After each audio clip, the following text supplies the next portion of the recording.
بسم اللہ الرحمن الرحیم۔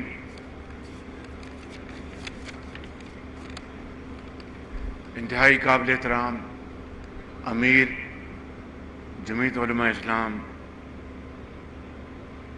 حضرت مولانا فضل الرحمان صاحب،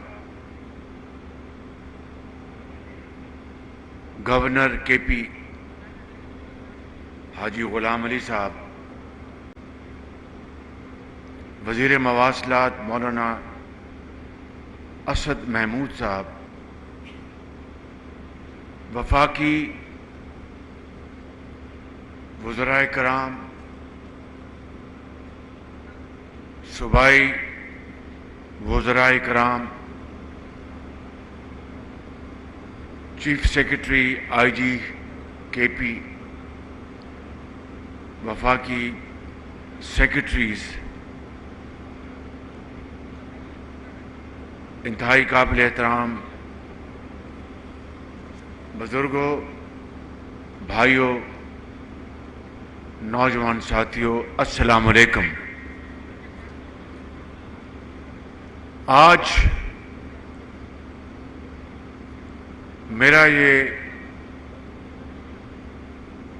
چوتھا دورہ ہے ڈیرہ اسماعیل خان کا، پچھلے 16 ماہ پر محیط سیلاب سے لے کر آج تک سیلاب کی تباہ کاریاں اور تعمیراتی منصوبوں کے افتتاح، ان سب حوالوں سے میرے لیے یہ بہت عزت کی بات ہے کہ میں یہاں پر آپ کے سامنے ایک مرتبہ پھر حاضر ہوں۔ میرے بزرگوں اور بھائیوں، اس 15-16 ماہ کی قلیل مدت میں جو تاریخ کے مشکل ترین چیلنجز ہمیں ورثے میں ملے وہ آپ جانتے ہیں، اور جس کو کہتے ہیں کہ سر مڑاتے اولے پڑے۔ جب 11 اپریل 2022 کو جب میں نے اپنا حلف اٹھایا اپنی ذمہ داری کا، تو مجھے احساس تھا کہ حالات بہت مشکل ہیں، لیکن اس کا اندازہ نہیں تھا کہ حالات حد درجہ تباہ کن ہیں۔ جو ہی ہم نے اقتدار سنبھالا تو پاکستان کی تاریخ کا سب سے بڑا تباہ کن سیلاب آیا، جس سے کہ پورے ملک میں 3 کروڑ 30 لاکھ افراد متاثر ہوئے۔ صوبہ سندھ میں، بلوچستان میں، کے پی میں، اسی جگہ پر ڈیرہ اسماعیل خان میں اور دوسرے علاقوں میں، اور الحمدللہ اللہ تعالیٰ کا یہ جتنا بھی میں شکر ادا کروں کم ہے کہ مجھے اس نے ہمت اور توفیق دی کہ میں تقریباً ہر جگہ چپا چپا پہنچا، اور مخلوط حکومت کے ساتھ مل کر ہم نے 100 ارب روپیہ سے زیادہ وفاق سے فنڈز ان متاثرہ خاندانوں کے لیے مہیا کیے، اور صوبوں نے اس میں بھرپور حصہ ڈالا۔ مگر آج بھی اگر آپ مجھ سے پوچھیں کہ کیا سیلاب زدگان کا حق ادا ہو گیا، تو میرا جواب ہے کہ بدقسمتی سے نہیں۔ اس کی وجہ یہ ہے کہ وسائل کی شدید قلت، ایک طرف سیلاب، دوسری طرف مہنگا تیل، اس کی اربوں ڈالر سے اس کی امپورٹس، تیسری طرف مہنگائی، چوتھی طرف IMF کا جو معاہدہ پچھلی حکومت نے توڑا،